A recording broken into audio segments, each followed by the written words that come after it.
Our audience is gym owners, so they're going to get this instantly. And anyone from a boutique background is going to understand this instantly. It was a globally scalable solution to a $163 billion market opportunity. And I thought, let's go. Because the space is great, but I always tell people it's the people inside the space that really make FlexWerk unique, and the environment and the culture that we've created. A successful FlexWerk in any market, depending on their build out and costs and some other factors, if they have 26 to 28 fitness professionals servicing just 60 hours a month, which is still very part-time, but above the mean of the industry nationally, it's successful. Hello and welcome to Gym World Worldwide. I am your host, John Franklin, going solo because Mateo Lopez is in New York City, unfortunately for a funeral. Wishing him all the best. But with me today is a very special guest running an incredibly unique concept, something I have not seen anybody else doing, and I think you guys are going to get a lot of value out of this. I want to welcome to the show Steve Pert of FlexWerk. How you doing, man? I'm doing well, John. Sorry, my condolences to Mateo for friends or family that he lost. Yeah, hopefully he's doing all right. But the show must go on, as they say. You've been around the block for a while, so before we get into the concept, which is going to take up a lot of time, give us the cliff notes to your background in fitness. Yeah, it's pretty simple. I'm just a trainer. I started at Sacramento, California. I'm born and raised in the Bay Area, the East Bay to be specific. And I was fortunate enough to be tapped on the shoulder one day in 2000 by the general manager of the downtown Sacramento 24-hour fitness. I was a wrestler that just basically had stopped wrestling. I was in good shape. It's kind of a gym rat there all the time, just having a good time, I guess you could say. And he asked me, "Hey, do you want to work out with my clients or my guests? And I'll pay you some money for it." And I actually didn't know what that meant. I didn't know it was a job. I didn't know it. Kind of a naive kid, thought he was doing something weird. I don't know. And then the next day, I'm a personal trainer, certified, of course, and ready to go. I think where my story started is, about 32 days in, I had over 30 clients. And I didn't know that was abnormal. Client a day is pretty good clip if you're a brand new trainer. So what was the sauce? What were you doing? The sauce was this guy told me he was going to pay me. I mean, I'll never get away from that. He just said, "I will pay you." We, of course, the company, but I will pay you if you can put enough people in front of you and you can keep them coming and you make sure they have a good time and they're safe and all those types of things. And I just poured into it. I think the biggest thing was because I was certainly the least certified, certainly obviously the least experienced. There were some amazing trainers there, professionals that had been there years, D1 schools, all the pedigrees, all that stuff. But I saw, now making this about the original piece, I saw the inflow of traffic. There was the gym and there were people working out. And then there were people coming into the sales area and there was a lot of hustle and bustle and a lot of activity. And I thought, what's over there? So I didn't see the trainers over there. It felt like an 8th grade dance. Trainers were over here, salespeople were over there. And I just ventured over there, maybe day 2, and said, "Hi, I'm Steve. I'm the new guy. I see all of you guys. I think you signed me up. Nice to meet you. What's your guys' biggest problem?" They said, "Well, not everyone signs up, of course." I said, "Well, what do you do with those people?" I said, "Well, we try to, get them to come in on their own and whatnot." I said, "Hey, I'm brand new. I've got nothing but time. How about this? How about if you put them in front of me? They're probably going to have a good time, and they can't get a membership unless they sign up for or they can't get training unless they sign up for a membership, right?" And they said, "Yeah." I said, "Great. Stack me up. I'm ready." And I filled out my schedule, this big old bio that we had to handwrite. And I would say starting the next day, I maybe had 4 appointments. The day after that, I had 5. And then almost from then on, my day was full of appointments because I was helping them retain or sign up people that they didn't. I didn't read a book. It just kind of made sense to me. How do I solve these guys' problems? And how did I help them help me? And from there, it just kind of went. And then my science was good enough. My personality was good enough. I kept my people safe. And I found that it was really just about getting these people to return and show up consistently. Obviously, getting results that are measurable and accountable. But it was never for me about the science overall. It was more just about the guest experience. And then about 5 months from there, someone tapped me on the shoulder and said, "Can you duplicate this?" I said, "Maybe." And the next day I'm a fitness manager at, this club that was having some problems. And I figured some things out there. To me, I saw that the trainers that I was trying to inspire or motivate were really the same as clients, just had to talk a little bit different language. And I felt that we were overly complicating things. So I tried to simplify things. And that first year, we were fitness manager and club of the year out of the entire country, 24-hour fitness. And then we did it again at another club the year after that. So I guess my career started with maximizing comp plans, which said get enough people in front of these people who are fitness professionals, try to make those professionals more professional so it's a good experience for the guest. And overall, if you add frequency and right clients with right fitness professionals, the end result's going to be, good results and re-signs and all the other things that the companies want. And that just all kind of made sense to me. Fitness was always just kind of simple math and a lot of fun and some caffeine. And then I just kind of grew. And every 2 or 3 years, it seemed like there was a competitor or a group or an opportunity that said, hey, we want you to come and fix this division, or we want you to build a region, or we want you to completely restructure the PT organization out of 82 clubs. And I just kind of subsequently just kept seeing these opportunities. My wife, we'll be married 18 years this year, but we've moved 11 times in our career together. And it's always because of this journey. The last job I held, though, culminated in me being the North American franchise director for UFC gyms, which was a great opportunity and a lot of fun before I started this crazy venture. So that's my entirety of about 21 years of being an employee, so to speak, in the industry. So you were scratching, clawing, you were bringing in business, retaining clients, and then you just got more and more opportunity. Looks like you 20 years of cutting your teeth, running through some pure operator. Yeah, pure operator. I never concepts. forget, no matter what title I held, RVP or director or general manager. Sometimes it was a lateral move. Sometimes right. I just always stayed close to the customer, and the customer to me was always the fitness professional, because I knew that was always our product. And obviously the customer who's validating the service by paying for it. So I just always stayed curious. I think that me growing up in the shadows of Silicon Valley and seeing some titans of industry, some of the best were always just very curious. I think that helped. I had some really good peers. So I'm very fortunate for that. But mostly I think I trusted my instincts. And if you ask enough questions or the right questions, the customer's usually going to be pretty clear and transparent about what they need. So then what made you want to go and try something on your own? And then how'd you end up in a bougie suburb of Indianapolis? It's a long way from California. Yes, it is. Well, in 2017, there was just like this fire that was really starting to burn inside of me that I don't want to say I was given a vision, but I had had enough of these conversations now over time and scale in multiple markets that there's patterns that were evolving. And for the trainers who are really trying to be fitness professionals, and I think there's a big distinction of difference, experience levels, outcomes, right? A lot of measurables, but a lot of them really wanted to be their own employee. And a lot of them were trying to be their own employee. In fact, when I would go to a lot of these companies, I was asked to implement or proof test like trainer fraud, right? And who's training at the table, who's taking our clients, who's getting in the database, who's here from a different organization training off the floor, all those things that gyms got to deal with, which obviously dampers the brand and can hurt bottom and top line revenue. But I felt, wow, enough of these people are really trying to solve their own problems. They're trying to be their own boss. And I knew that if they were empowered with the right platform, and I had to figure out what those components were, it was always the key to my success. The key to my success was never the sales department or the ops department or anything else. I would go in and stabilize those pieces real quick with the right people and just relentlessly train them.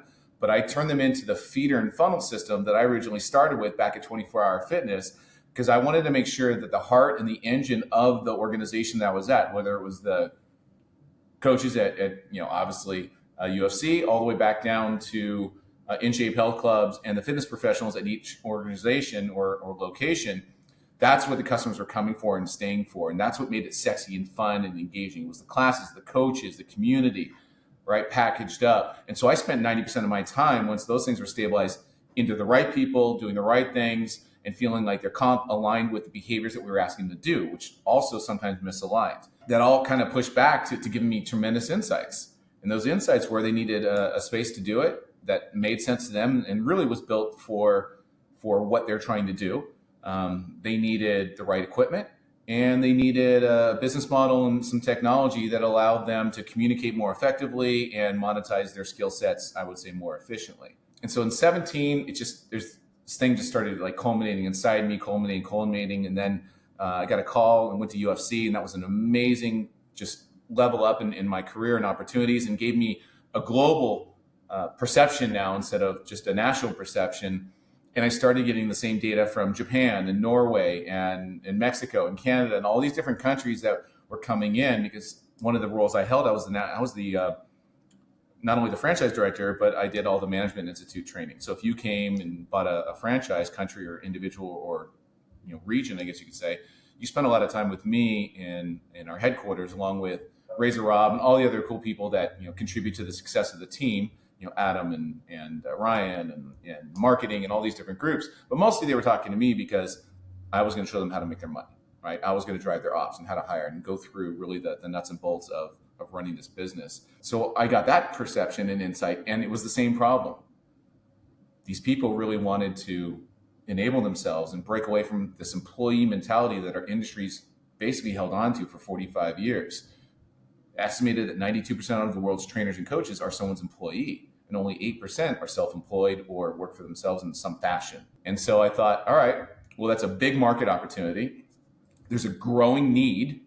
And if we can solve it, that's a great business opportunity. I kept with it in the dark and on my free time, which wasn't a lot. And I just kept plugging away. And really, I'll speed up. It came down to COVID, where I was able to do some consultation with some overseas clients, not just UFC, but others. And I was able to kind of run free with some of my thought processes about efficiency and focusing on guest experience even more than what I had been allowed to in some of these structures that obviously I was driving. And there was immediate success. We were building faster, less expensive, hiring better people, getting faster results in an environment where most people were shutting down and it was fearful. And so I thought, oh, we have something. And my current partner now came to me and said, hey, you just helped me open up locations in pretty much the hardest conditions ever. All these other organizations in this country want to work with us. Let's start an international consultancy company. And I said, well, I got a better idea.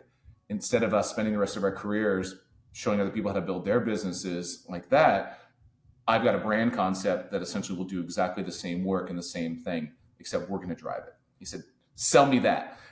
We talked about it. 24 hours later, we hashed out a deal. And that was just March of 2020. I think the country shut down March 27th. So I was funded like March 23rd. So there was a lot of... You got lucky.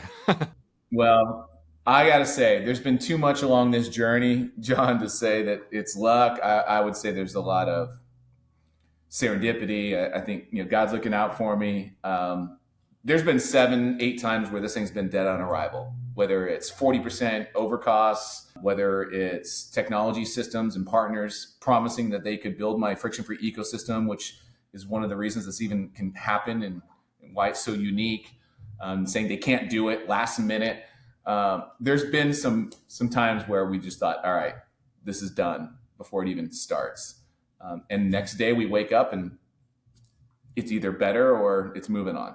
So you came up through the system, you started as a trainer, and then you were managing trainers and kind of being the conduit between the upper brass and the boots on the ground as an ops man. You noticed that friction on how, you talk to a trainer, hey, what do you want to be when you grow up? I want to be a gym owner. I want to have my own business.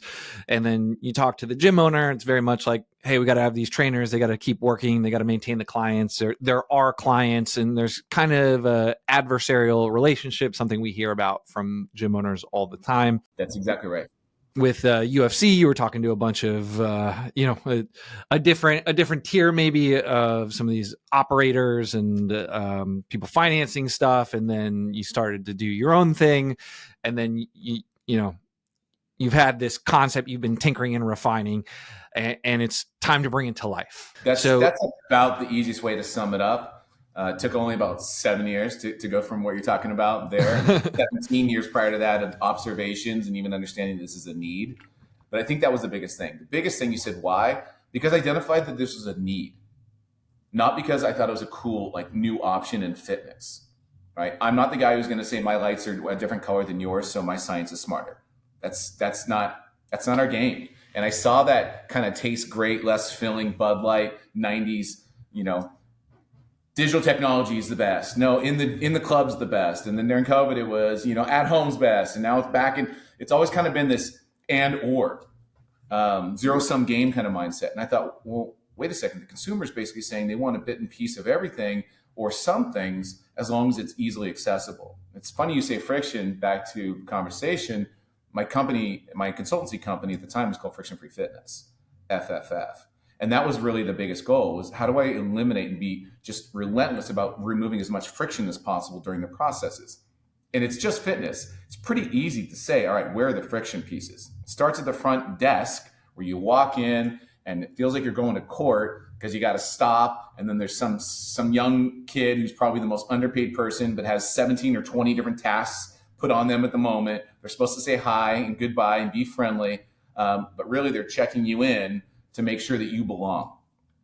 That's right off the bat. I don't feel like I'm a guest. Right off the bat, I don't feel like I'm welcome. And right off the bat, I'm going, my business is based on that person being happy, compensated well, trained properly. Like, that's the first piece in the movement to get that guest past that point to where they want to go to enjoy the experience. And so for me, I thought, all right, how do I take this from a complete slate? And this is now the ideation, I guess you could say. I knew I had to start blank. And so I wasn't going to change barbells and dumbbells. I mean, it's fitness, right? But I knew that I had to take operations, design, and technology and harmonize it all together from the original concept to do one thing: provide unique experiences for my customers. And I knew I had three customers. I had fitness professionals who wanted to be their own boss. I had clients who wanted to work with those professionals in a private premium setting. And then I had individuals who wanted to use this as your standardized gym, again, in a private premium setting. So it's really, I got inspired by a lot of different organizations. I dumped into white papers. I looked at WeWork at the time, and arguably still roughly one of the most successful co-working spaces ever to be developed, even though they've had their challenges and things have gone on. You have to look at the business model and the rise to an $83 billion valuation. You can't disrespect that. I looked at Salon Suites, similar model, different widget in a different industry, but solving a similar pain point.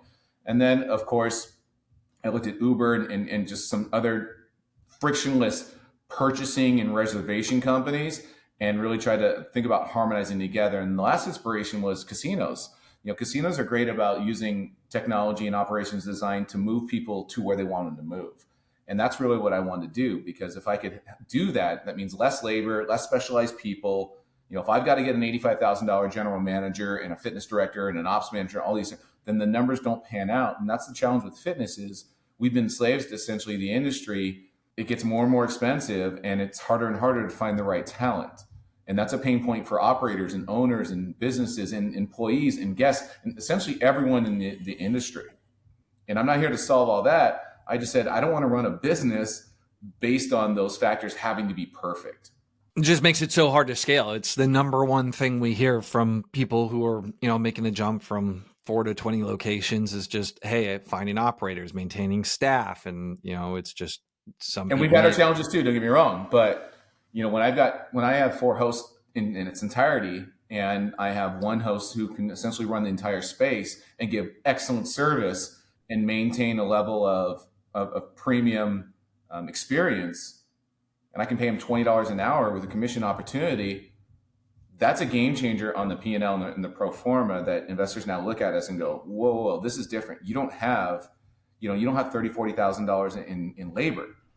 Plus, you're not having turnover, and you're not having all these. I don't have to be a operator myself in order to teach these people or talk to these people and understand it. Like, I can be a real estate investor. I can be, I have to know business, but at the same time, I don't have to be specialized. That's also another problem I saw with franchisees. Most franchisees were buying a job, and they were fans of the brand or fans of exercise or something like that, and they really weren't making very much money, if any. And to me, that was really hard to watch. So let's take a step back, because you said hosts. Let's talk. What is FlexWerk? Tell me about the concept and how does it work? Yeah, that's a great question. So FlexWerk is a private premium personalized space for guests to enjoy fitness. And if we wanted to make it simple, I've literally built the world's first co-working spaces for fitness professionals. Okay. So you're in the mothership. You're in the original concept, right? I'm here right now in Carmel, Indiana. And you gave me the runaround. Let's see if I can play this out here so the viewers at home can see it. At FlexWerk, we make it easy to succeed in fitness. I'm Steve Pert, the CEO and founder of FlexWerk. Our mission is to empower fitness professionals to become their own boss. We're achieving this through our innovative decentralization of traditional fitness offerings by providing private space, premium equipment, and personalized technology, reservable by the hour. Train when you want, how you want, with whom you want. So tell me what we're seeing here. Yeah, so you're seeing the I'll call it the inner sanctum. We have a lobby, and I have 3 levels of access controls, which again adds to the ability for individuals to almost essentially check themselves in, secure access, make sure that the right people are in the right place at the right time. It ensures the highest level of security. It also minimizes contact points and helps keep it very, very clean. But once you're into the lobby, and the only people that come into our lobby are on our app, so we know exactly who's coming at what time to do what. Just like Uber, right? The Uber driver's not picking you up unless you're on the app. You've got a payment already confirmed in there. You may have not already paid it, but the likelihood of all those security protocols already being in place guarantees that they're not chasing money. We don't have drafts. We don't chase dues. I don't have bad invoices. We don't spend time chasing down. We spend our time with the guest experience once people are in, because people who walk into FlexWerk have extremely high intention. And so it really changes the environment, which is a lot of fun. But the inner sanctum is 3,000 square feet. We have 8 total, what we call flex spaces, 4 pluses, which I'm in right now. It's about 220 square feet, perfect for up to 4 very large individuals do exercise. And then we have 4 standard spaces, which are perfect for 1 to 2 individuals. We have some cardio bays as well. And at our downtown franchise location, we have 2 studios, but those are the main components. And so explain how do people buy stuff from you? Yeah, it's easy. They do it right here. So hopefully I can show versus tell, depending on the camera. Everything is built into our app. When I mean everything. There's no point of sale here. Now, I do have our host who can help and open up their laptop or their tablet. We walk around with iPad tablets and we can assist with invoicing, or certainly we assist with telling people how to do it. Right? The first time or 2 or 3, people are, what do I do? What do you mean I can put any app from any device that I have, remotely and securely on a 55-inch screen and tap into your surround sound? I don't need headphones? Wow. What do you mean I can do presentations in a room? What do you mean I can put up my own brand?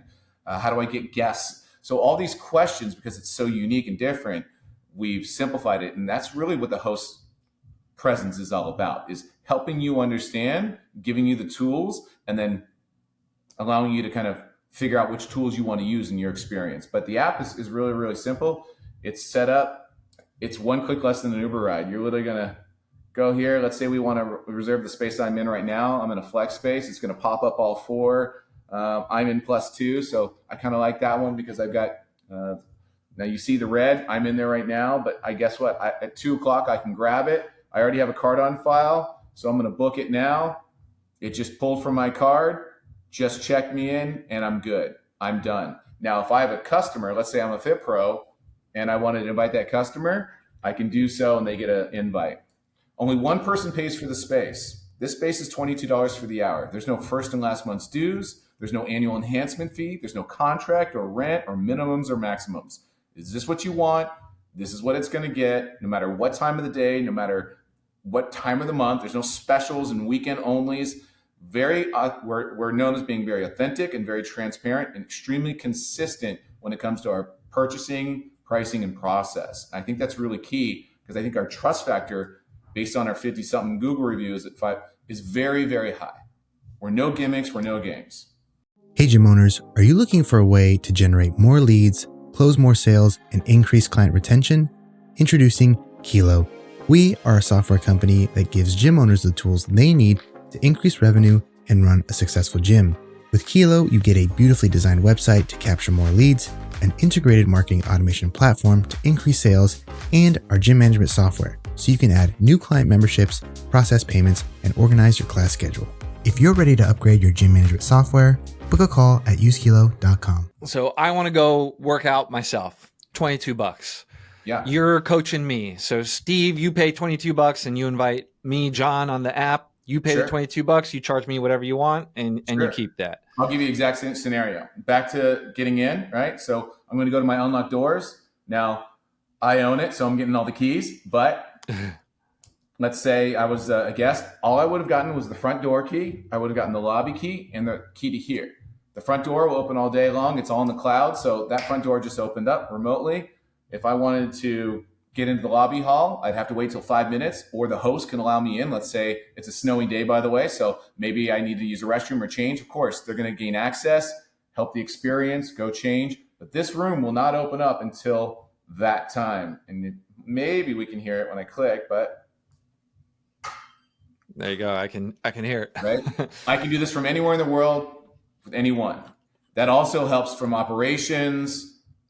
If I own it, if I'm franchisee, right? Being able to observe, help, and create the experience minimizes the need, again, for people to open doors and people are in the wrong place at the wrong time. Back to your question. Yeah, John, I'm a $100 an hour trainer. So I'm going to use our space here. It's $22. That means my direct net, because you're going to pay me. You pay me. FlexWerk doesn't get involved in payments between fitness professionals, clients, friends, boyfriends, girlfriends, husbands, wives. It doesn't matter. One person pays for the space. Everyone's over the age of 18, and everyone in the space has to be on our app because that's where all of our liability indemnities are and exist. Besides that, being appropriately clothed, you can do whatever you want. Has that happened? That sounds like that policy is one of those policies that comes from experience. Oh yeah. We've had an OnlyFans or two try to give it a shot, because when they hear that we've got the same ceiling as the Apple Store and it's studio quality and I don't need the O-rings and all these different things, it's funny. We'll talk offline, but yeah, maybe the fourth weekend someone called me here in Indiana, which is a pretty conservative, area. I'm from California, and a little different, and she said, yeah, my content's a little spicy. I said, oh yeah? How spicy? we talked about it a little bit. I said, well, here's the minimum. I need California bathing suit, attire minimum. That's pretty. That's where you draw the line. All right. So you get the good information on Gym World. All right. All our OnlyFans creators now know. That's right. I mean, we've got every single square inch besides the showers and the restrooms covered with HDMI, HD quality, video, overlays. We see if people fall, if things start to spark or smoke. So we can really understand, are people having a good, safe experience without having to, be at the window. And we just want to allow people to have their privacy, but also safety and security is a primary concern. And do you cap how many people can be in this specific space? Yeah. So the plus spaces are capped at 4. Okay. The standards are capped at 2. Okay. So again, utilization is key. The KPIs that we have are really space reservation. How many hours are we available and open? How many spaces are available? How many spaces are reserved? That's really the KPI. Now we have other revenue opportunities that are, hopefully we have time to talk about, that are really exciting.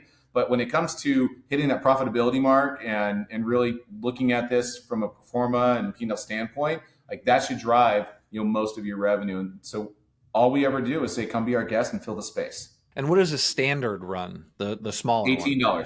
18, and then that's 22. So yep. and someone could run a small group training session, right? Like someone could, you could be making $200 an hour if you got 3 clients paying you, that's exactly right. 70 a session. That's exactly right. And so the limitation is the ability of the fitness professional. Mostly it's their mindset. I'm just right. We can go in that if we need to, but we've had a very, very small handful of trainers come into FlexWerk since we've been open, which is 18 months and counting, that it didn't work for them. I had one guy say it was too nice. He liked a grimier gym, which I thought was cool. Like, I get it, and then the other maybe 3 or 4 just couldn't imagine charging more than $40 an hour. And then thinking through their commute, they were certainly not in the area. So they were driving further. They were more like in the Indianapolis area. We're in a suburb called Carmel, Indiana, which, like you said, is very bougie, very high end, very nice. And they just did the math. And the math was, okay, 40 minus my gas and everything else, minus the 18. I'm only making 12 net. Okay, still got to pay taxes. Yeah, I don't know. I think just working out the apartment gym for free or sneaking in to Crunch or whatever it's going to be just was a better solution for me. And that's okay, right? But the fitness professionals here at our location on average are charging $82 per session. It looks like a premium place. It looks like a place like the room you're in, you expect to pay, 80, 90 to 120 and for a personal training session. Like it's a Well, as a premium consumer, John, yeah. And then as a consumer, also take in consideration that you're not paying anything else. There's no gym membership for you. There's no additional fees, right? You're literally, if all you're doing is working with me as a Fit Pro and I charge you $100 an hour, that's all you're paying. You're coming in as a guest every single time, unless you want some caffeine or a little snacky or whatever it's going to be. That's it. And nobody's asking you for anything. Everyone's giving you a towel. You have access to a private shower prior to and after. This is a place for professionals. This is a place for efficiency. It's fun to see how it's grown, and now that we can see it in operation, because right, this is on a napkin in a bunch of my composition books 2 years ago. But to see now all of it play out, I get to see some aspects that even I didn't conceive. The busier that we find people are, the more FlexWerk works for them, because it takes seconds to get in. It takes seconds to get into your Fit Pro. One of the most common responses that we have of our guests, doesn't matter who they are, of workouts, they go, "This is kind of weird." I said, well, "Okay, what's weird?" They said, "I've been doing the same workout for 5-6 years, and it usually takes me an hour and 20, hour and 25. I go to the live time. I got to go upstairs. I got to the locker room. I got to do this. I got to do that. It's great. I love all the amenities, but I came here and I got it done in 44 minutes. Same workout." Well, it's a little submarine. I got a tour before the show, listeners, but you can tell there was an eye to detail. You got hints that there were 20 years of on the ground experience in terms of laying something out. Like you can notice the rack depth there and the layout. Look at how nothing is on the floor and the dumbbells go high up into the sky. Very utilized space. There's not a square foot of wasted space there. And so, it makes a huge difference for someone who's training. If you're used to training in a 30,000 square foot gym, you got to walk to the squat rack. You got to walk to the dumbbells. You got to go get the D-ball. You got to get everything set up. Then somebody takes one of your spots. Like, it makes total sense that someone can rip through there. I think I had a lot of inspiration by observation. There was a conversation I had with my mother-in-law that I'll credit her. I don't think I've ever told her this, so she's listening. Thank you. But she was former director of surgery for a lot of hospitals down in Orange County, California, and Southern California. And as a 20, 30-year-old career nurse, she would go into these surgery centers before they're being built and work with engineers and the doctors, because engineers were looking at things from a standpoint of, where sockets are going to go. But she was looking from an operations standpoint. Like, when I'm a doctor and I'm standing here and I'm in the operating room, I'm going to pivot to my right more times than not to reach for this. So make sure that we have this set up that way and this that way. And so I did really the same thing. I mean, we call each wall has its own home. So one wall is completely vanity, one wall is equipment, and then another wall is our technology.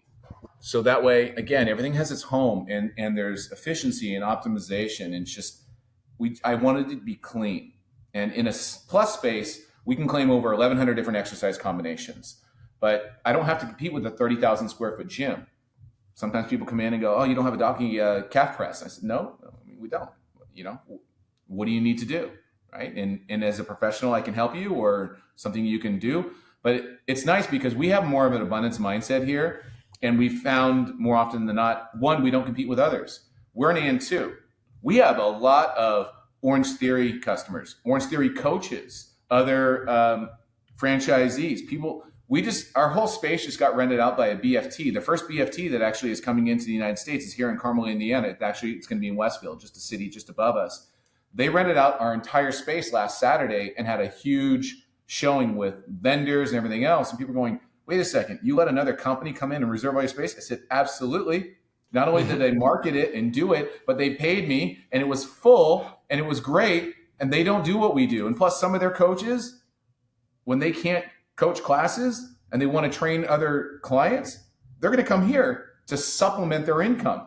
And as long as they're not taking, data or doing something against their franchise owner, or right, and they have integrity, this can sustain people's careers. We have a local Spanga, I'd say employee. She was going to quit, and her owner called me up. This was last year, and said, "Hey, thank you. She told me about this place. I can't allow her to train. It's not really optimized for training, but she has some customers, and if she can also train these customers outside of what I can give her 6 or 7 classes a week, she can actually stay in this career choice versus she's got to go get a real job. So thank you, because she's great, and we don't want to leave. We don't want her to leave."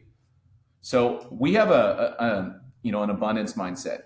We just got someone started in a 6-week personal training challenge, and she said, "I love Orange Theory. I like my Tuesdays and Thursdays. My coach is cute, and I like to flirt, and my girls are cool, and I like my community. Don't talk me out of it." I said, "No, that's amazing. You're already on a healthy journey. Orange Theory is great, right? But you already know that you need to lift and do things for osteoporosis. So let's do this and two." So we're talking, I think, and what we're saying resonates differently, because I think most of our community isn't saying the same thing, and so they're hearing it different. It's, we're better than them, or you've got to only do this. And so it's fun. It's fun to include people. It's fun to have people come be our guest.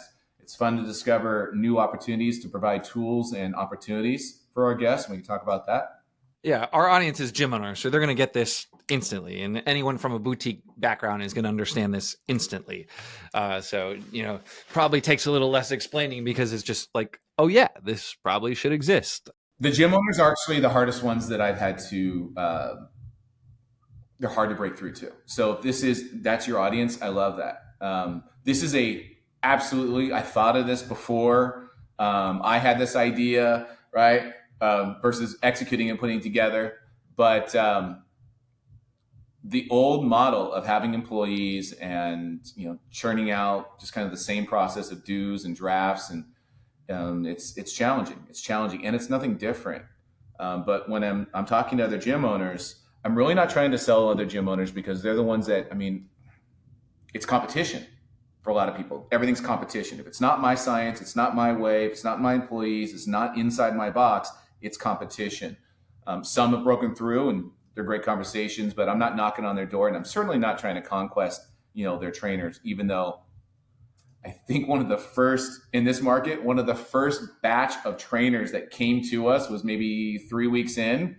I think there was a group of maybe 6 or 7 that came to us that we weren't speaking to. Like, we were already reaching out through NASM and ACE and databases that we have access to. This group came in and said, "Hey, we just heard about you guys and we want to check it out." I said, "Oh, great. How'd you hear about us?" I said, "Our boss just gave us a non-compete to sign and said we couldn't talk to you, and we never heard of you before." I said, "That's awesome. We appreciate the marketing. Come on in." And it was pretty easy for them, because our option was, how do we enable you and create opportunities for you to grow and expand, versus this guy stepping on your neck and holding you down. Do you only charge per space? Like, if you're someone who's working a bunch and training a bunch, you said you got a guy making $14,000 a month from renting your pods. Can you do like a membership where you buy a certain amount ahead of time, or is it just all a la carte? I'm going to edit that. No pods. We call those things flex spaces, but I definitely understand what you're saying. No, I keep the pricing simple. Pricing is such an important aspect that you got to get it right. And so consistency. If you're a new trainer, the biggest challenge that we have, I'll explain it I call it the Ferrari effect. Almost everyone walks into FlexWerk and goes, "Wow." They just do. I built it that way, and it feels that way, which is really cool. But just like a Ferrari, a lot of our guests come in, say, "Wow," take a picture, and then leave and never come back, because they don't think they can afford it, or they don't think it's for them, or it didn't speak to their personal needs. And so we've gotten much better as an organization, understanding the needs of our guests and trying to provide the right solution. And a lot of times it's actually just connecting people.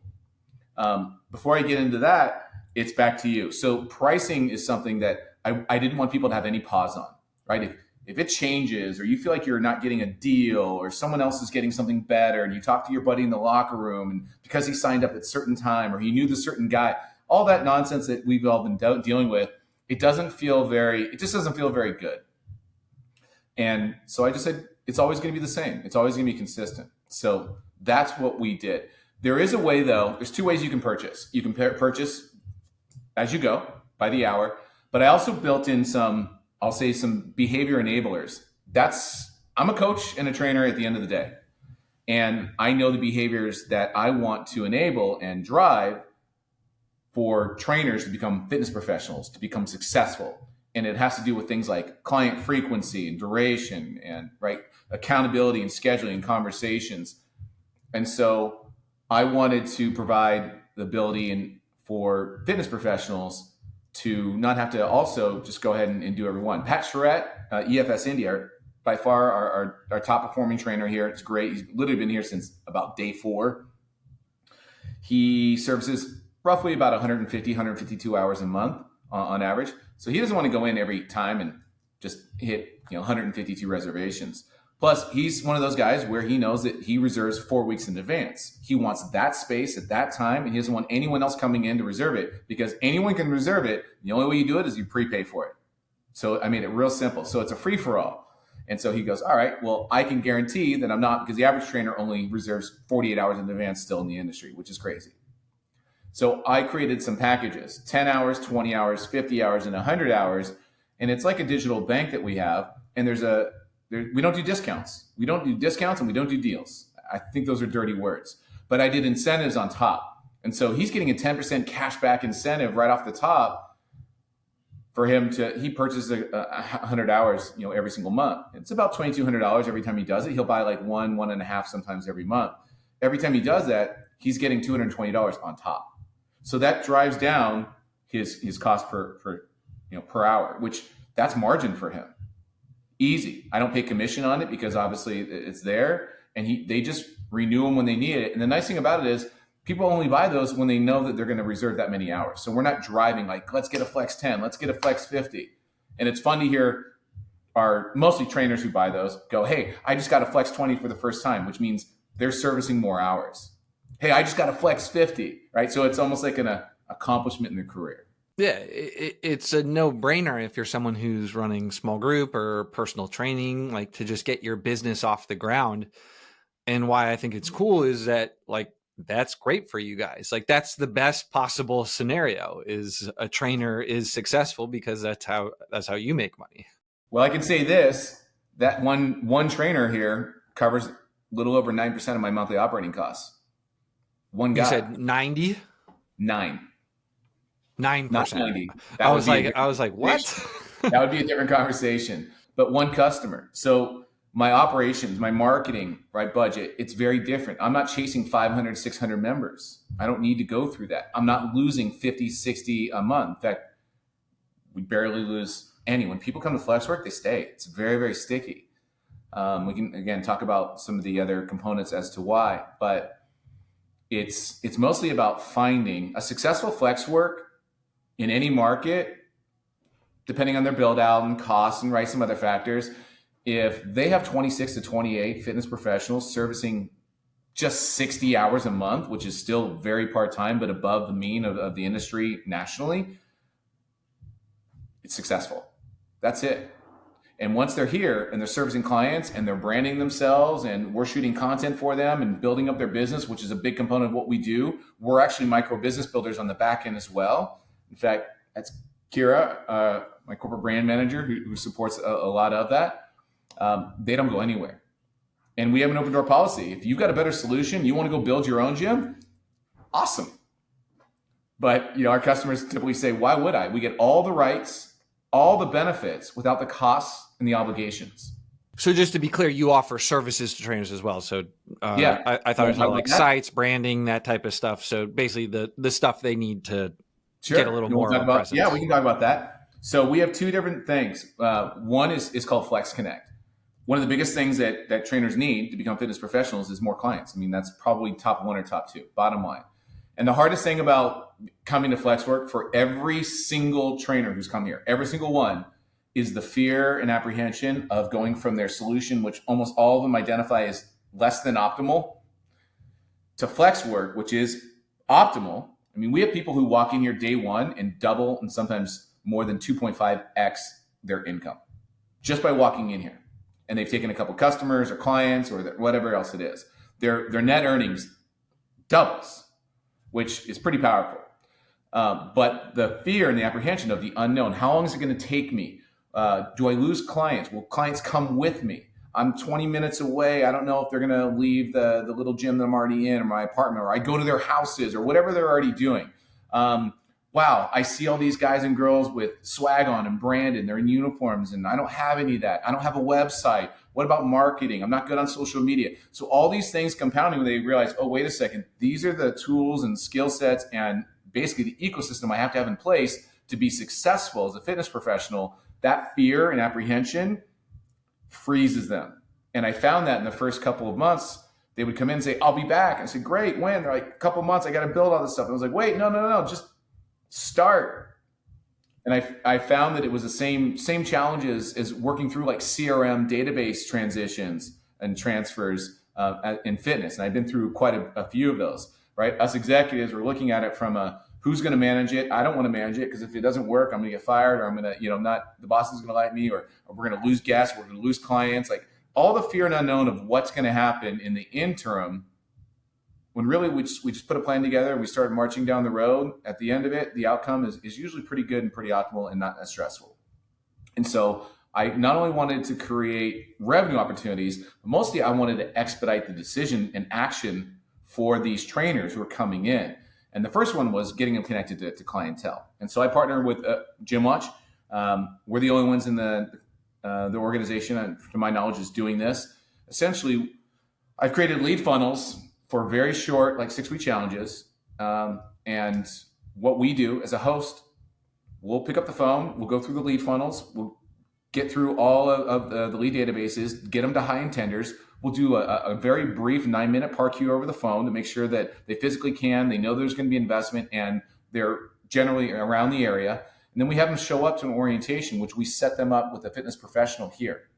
It doesn't cost a fitness professional except for their time. We give them the space. We also give them some criteria. That professional takes them through a 30-minute orientation and sells them on one of the 3 packages. FlexWerk takes a deposit. That's our CAC. We're basically recouping our costs to do all that, the labor, the commission, and the time, and the lead generation. And then that fitness professional gets that client and collects directly the remaining opportunities. So there's no revenue share, there's no sharing of monies. And then that client is a high dollar, high intending client every single time. And we have an average re-sign of 5 months in duration. So it's super sticky here at FlexWerk in Carmel. And that's been probably the number one reason for, we've had trainers come in 30 days be over 80 hours. They come in with 1-2 clients and they've been over 80 hours in 30, 45, 50 days. We don't guarantee the outcomes, but we've done it now 24 times. So it's a pretty formulaic process. So you're feeding them leads. We're doing more than that, but to keep it simple, yeah, we're literally whittling down. Because, every other gym that I've ever operated in, what's the average show percentage? I'm talking operators. What's your average show percentage? 30%, 25%, 15% when you whittle down through, top funnel, and after a call, leads, appointment, shows, enrollments, referrals. We all know the LASER acronym and terminology, and we all drive it relentlessly. It's a lot of labor and time. Our staff usually dislikes it the most out of all processes. So the shows are usually low. And then we claim, oh, yeah, well, I'm a 70% closer. Okay, of 15% shows. We have about a 40% show percentage, so we have a much higher intender, and we're probably about 80 to 85% when it comes to closing. And our average dollar, per session is about $85, and our average package of initial is a little over $1,200 or $1,300. The key, though, is we're getting more people in front of our fitness professionals with a 2 or 3 week times a week frequency, and that drives space reservation, which ultimately is what it's all about. So we're just connecting. A lot of people call it Match.com, but for fitness. We're using our criteria to make sure that it's a really nice match. And by the way, after that PARQ, we assign the right professional based on data that we keep current, mostly their abilities, male or female, time of availability, things like that, right? Personality traits. And we're really good. So once those two match in a space like this, the likelihood of success is very, very high. And so, how do you present the opportunity to a trainer? Do they opt in? Is it something where you have to, like how does someone get on that Yeah, we just radar? have ongoing conversations. We do a lot. Every month we have something called Fit Pro Forums where I get people together and we share free content. And it's relevant. We're not doing sales pitches. We're talking about how to do marketing. We're talking about how to build your own swag. We're talking about first conversation expectations, first session setting up for success. We have guest speakers talk about sometimes science and programming, but mostly it's about the business aspect. My career has always been about taking people and teaching them how to be professionals. I've left the science to other people who are much better at swinging kettlebells and talking about building programming. Plus, programming is out there for free for everybody. The challenges that trainers have is, how do I talk to a customer who doesn't show up regularly? How do I be accountable without pushing too hard? How do I build a schedule? How do I make sure that my expectations are clear and that I hold people accountable to them? Right? How do I look and act and speak like a professional? Those pieces, that's always kind of been my aspect. And we try to just put it out there, because the more professional our guests are here, the better the clientele comes, the better the reputation, because the space is great. But I always tell people, it's the people inside the space that really make FlexWerk unique, and the environment and the culture that we've created. Because it's just black walls and cool equipment and cool lights. Anyone can do that. Sorry. It's really putting it all together and having people with the right mindset to say, I believe in myself.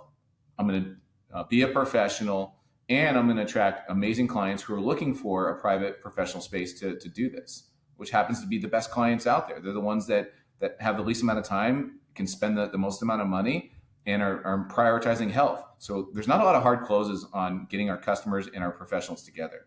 It's a lot of good questions. Is this for you? What are your current challenges? These are the solutions we present. If it's a fit, doors are open, be our guest. And we mentioned earlier in the show, if I'm just, I'm John, I want to go do my own workout in there, I want to do it in a private space, I can do that. Is that a substantial part of the business, or does the majority of the revenue come from trainers? Yeah, it's definitely not substantial. I think we're at 7% total guest experience when it comes to individuals or couples. But so we have partnerships with Gym Pass, WellHub. We have a couple of hotels who subsidize credits because they don't have gyms, and they can book rooms as a wellness experience, purchase a couple of FlexWerk hours, give it to their customer on their app, and the customer can frictionlessly come here on a Friday night and Saturday morning, and then go back to New York and not be pestered with lead calls for the rest of their lives.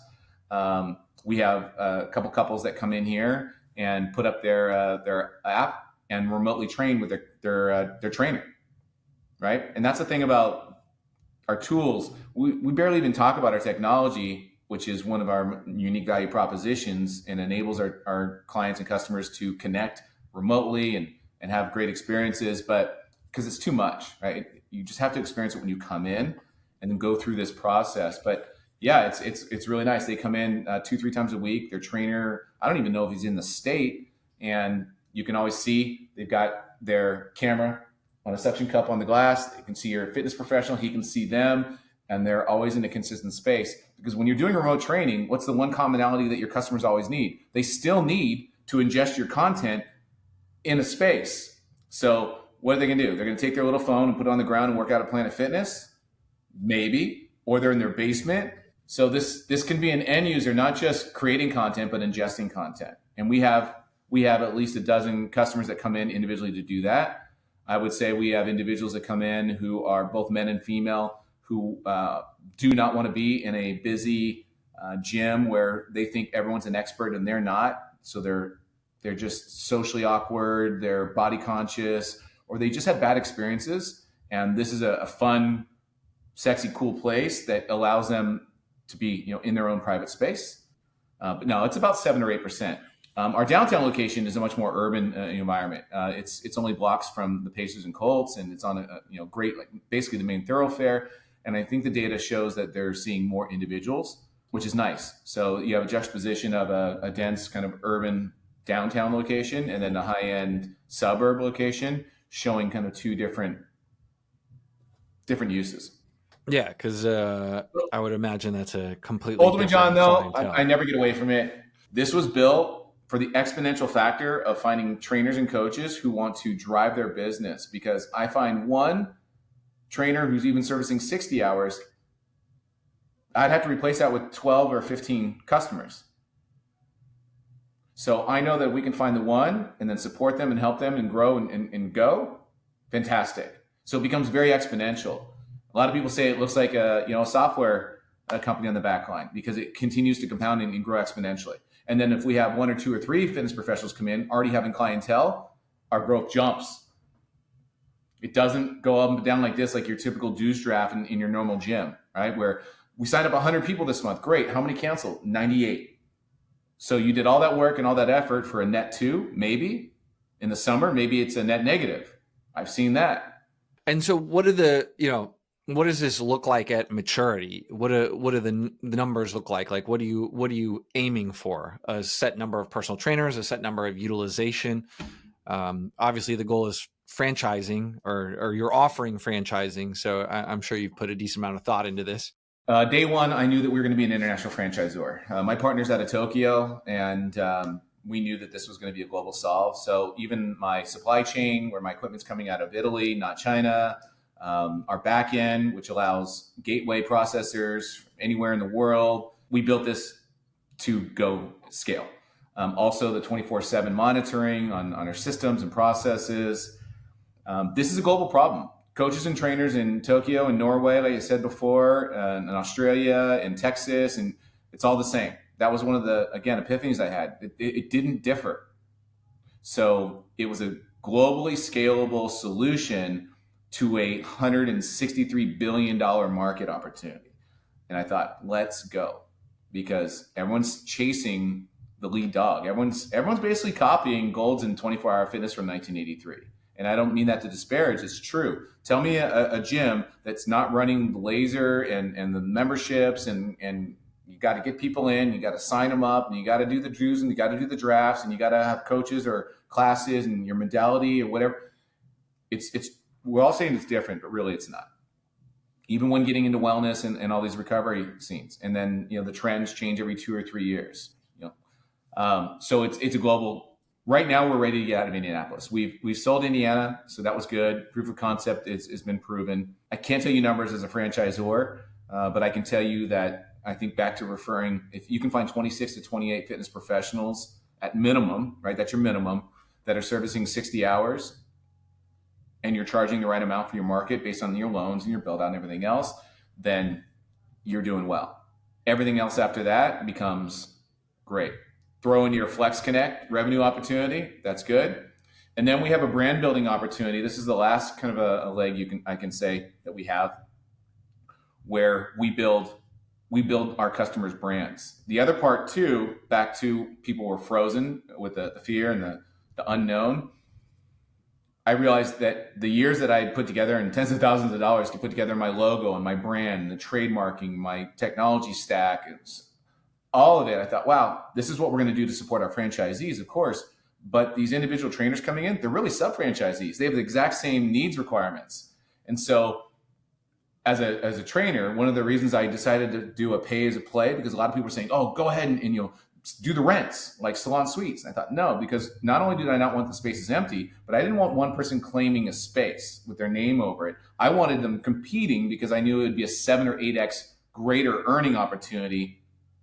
So I wanted that. But I wanted to make sure that we could support them based on what they needed. And we found they needed all the same things we were going to support to our franchisees. So I had already set up the vendors and the relationships, the know-how and the procedures. And so we started building that together. I referenced Kira before. We started doing little PAR-Qs. We call them BAR-Qs, business activity readiness questionnaires. So John's coming in to FlexWerk for the first time. We're just going to let you play and be our guest. Have a great workout. No hard sell. Then you're going to say, oh my God, this is amazing. What do I got to do? What I got to do? And we're going to tell you, all you got to do is show up. Do you have clients? Do you have 10 minutes for us to kind of understand your needs and what you're doing in the business? Yes, we sit down and we get relentlessly clear about what are you doing, why, and what do you want? We're not selling anything. And more times than not, you need more clients, right? You do have a website, you don't, you're on Gmail, you don't have a URL. Like these factors, they all started to become the same, like 12, 15 things. And so we started plug and playing, and we built 3 layers of support. Number one, the base layer, the biggest one was brand. Like get off of Gmail, get your own URL, that's free. Go ahead, GoDaddy. We're not going to do that for you. And make sure you get the email. So now you're the top 10% in the marketplace. Nobody who wants to spend $80 an hour here in this area wants to talk to someone on Gmail. You're going to differentiate yourself right away. Boom. Thank you. Next, what about your logo? What about your brand? Do you have a company name? Do you have a value proposition? Why is it unique? Why are you? And we really start to get into this quickly and easily, right? This isn't hours of consultation. And we get these people thinking about it, and we start to plug in the solution. So, for example, we can do a logo for $50. We can do Pantones. People, what are Pantones? It's the specific color grade and code that you need for all of your social media, for all of your websites, for your retail. And there's certain Pantones that don't gradient well and won't apply. And so, we use one color versus 3. All these things that we learned, we just started sharing and giving, and allowing people at a la carte to say, I can afford this, I want to do this, this is important. And we started helping these people put together their brands very quickly. The second level was the social media. We don't manage it, but we create it, we optimize it, we conform it once your brand and everything is ready to go, and we professionalize it. Most people who come in here, their TikToks are their shirts off and their muscles, and that's not what their customers is impressed by and looking for. And so we help them professionalize. And then the last piece is the web. We can spin up a website and give it right back to you in 48 hours for $500. Everything you need. And again, you manage it, so we can optimize you, get you good enough, put it right into your lap, so you can focus on the one thing that we know you're ready to do, which is acquire and retain your customers. And for us, fill space. So we really have those 3 legs of connecting, brand building, and then space optimization and reservation, and off we go from there. Of course, we have another answer. We have retail, but it's nice. I noticed nothing subscription. Like it's very different. Like it's noteworthy. People will notice that if you're used to being in this industry where everything's how do we make it? Yeah, people say it's risky, but I say, what's risky? I saw COVID, right? Everyone shut down. What's risky? Getting a bad review from someone who says, "Why am I on a 3-year contract?" I just said, if our solution is good enough, people are going to want to stay, and if it's not, they should have the freedom to not. They're going to leave anyways. So why force them? And it's worked out. A term you used a little earlier in the show that I want to get clarity on is you said hosts. What is a host, and what support are you providing for your trainers and guests, and what staff do you have at the unit level? I love it. Our hosts are our only staff. So our downtown location has a manager as well, but essentially it's a host with additional responsibilities of maintaining a schedule, doing some Amazon ordering, and probably the highest level of ensuring systems, processes, procedures are adhered to, like engaging with the fitness professionals and customers and making sure if there's issues with technology that tickets are written, things like that. But ultimately, everyone at FlexWerk's a host. And we have a couple of requirements. I mean, the biggest one is the brand promise, which is really an industry brand promise. It's clean, friendly, well-maintained. I mean, we adopted that at 24-Hour Fitness. And for the most part, the organization did well at it. But here I built it into not only our brand promise, but how I built it.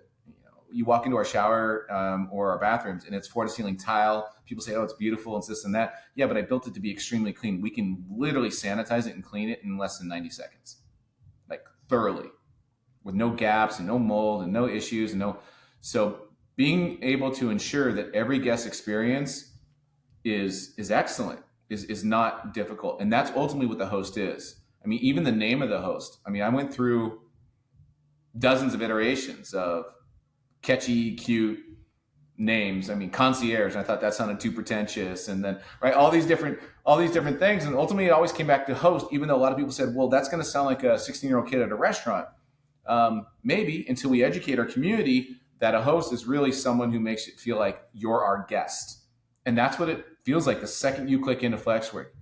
Your host is there to greet you. We know who you are. We know what your name is, and we know why you're supposed to be there, and even more importantly, where you're going to go, and sometimes with whom. So we have this information and anticipation that we can provide that really cool experience. So the host is there to do that. Maintain and ensure that the spaces are all set for optimal experience, which is pretty easy. But also fill in the gaps of know-how and communication for all of our customers. We know your first time, you're going to have questions about parking. You're going to have questions about getting in, using the keys, getting connected to Wi-Fi, and getting into the space. By your second or third experience, like an Uber ride, it's like, that's so easy. Why wasn't it always that easy? Now I don't have those questions, but maybe I have additional questions about the app. Maybe I want to bring in a guest or a friend. Maybe I have questions about not just buying it one at a time. Maybe what are these flex plans?